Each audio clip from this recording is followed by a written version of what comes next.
Exciting things are happening today.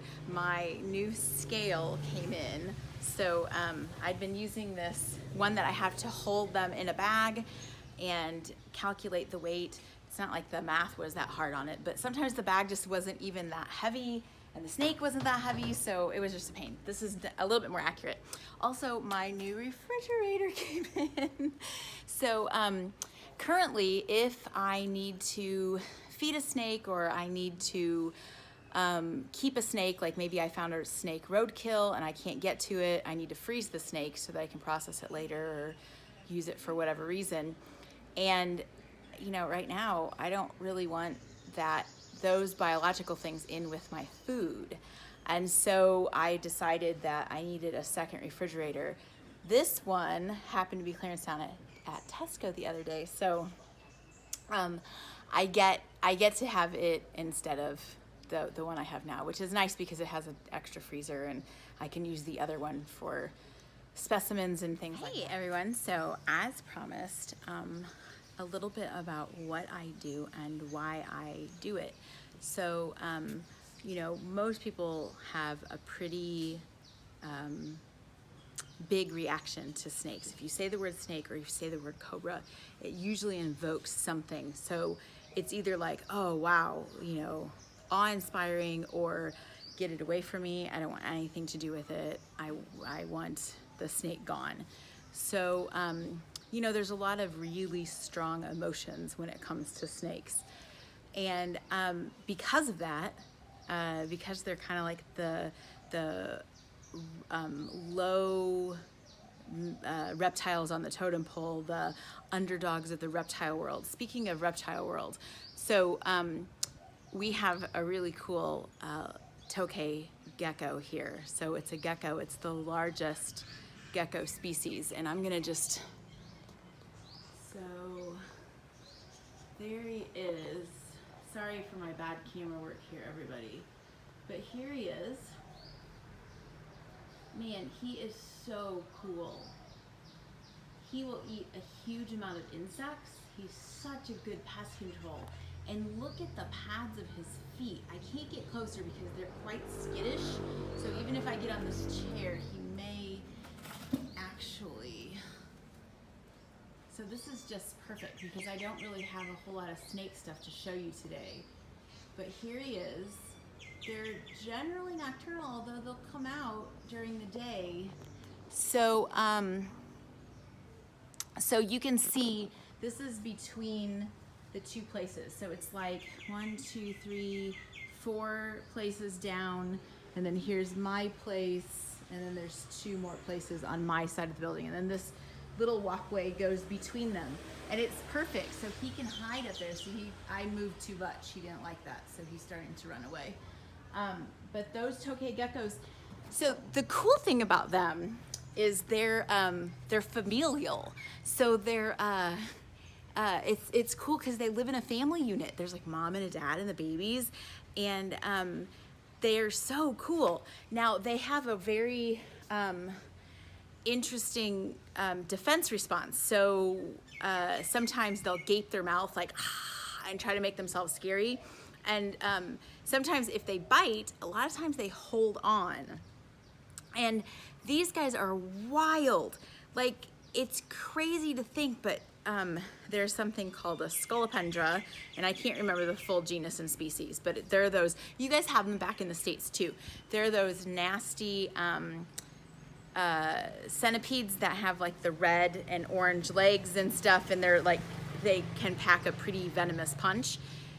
I've seen one of these guys eat that, like just shaking it with its face, and tons of insects, like when the termites fly and you have tons of termites around, they'll just eat through them all. Really good pest control. And one of the cool things is the flying snake. So Chrysalopia ornata is a snake that is able to glide to escape predation or move from one tree to another. Mostly it slithers, but it can glide. And it's really cool. There's a lot of research on it and how it kind of undulates and flattens its ribs to kind of catch the air and stuff. Those guys, and they're, you know, they're not, I don't know. See, I can't see this, the camera, so I don't know what you guys are seeing. I'm hoping it's okay. But you know, they're not super thick. They're not like a big beefy snake. Like my Cobra is pretty, you know, like the size of my arm.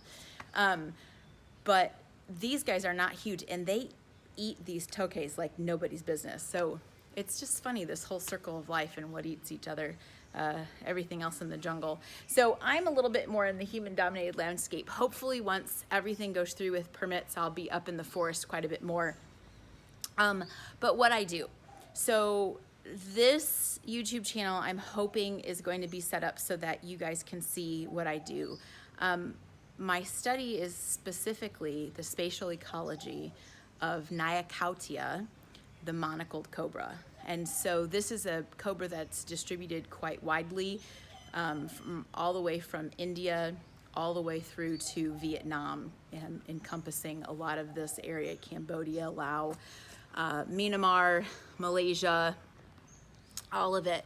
And so this particular island happens to have Nyakautia on it.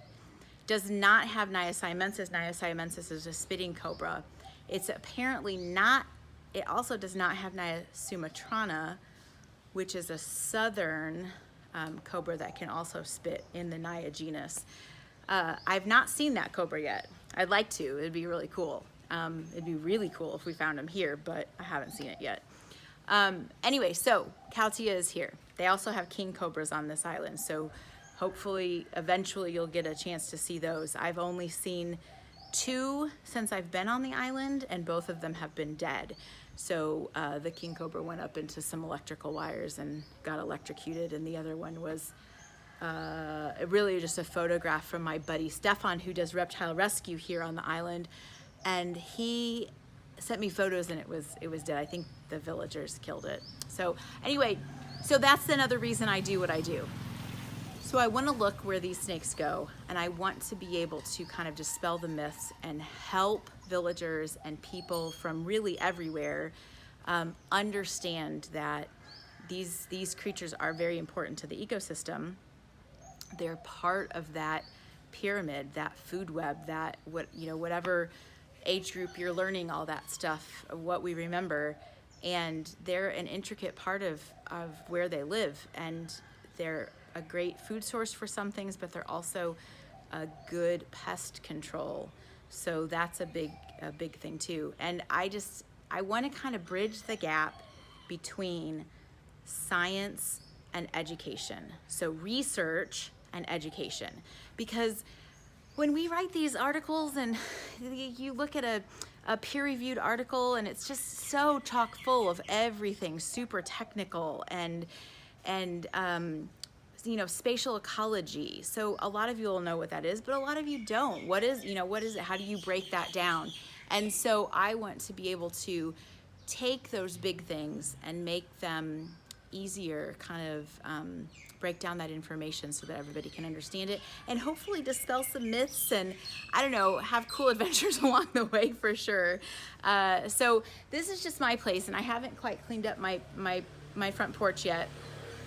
One of these days I'll do like a tour of the house, and then I plan on giving you a little bit on Lucy, my big-eyed pit viper, and then of course hopefully be able to take you guys on some of the rescues and things that I do, and so you can see that.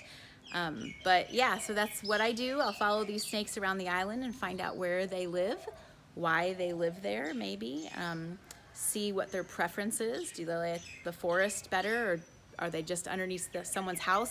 And we don't know it because we don't have a transmitter implanted in them. But now we will be able to find out.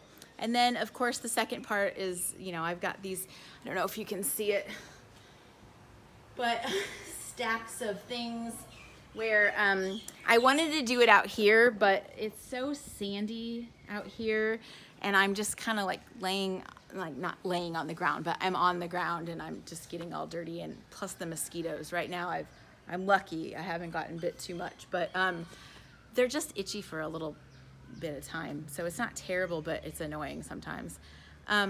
So looking at prey availability, what is in the area that the snake is in and what's there for them to eat.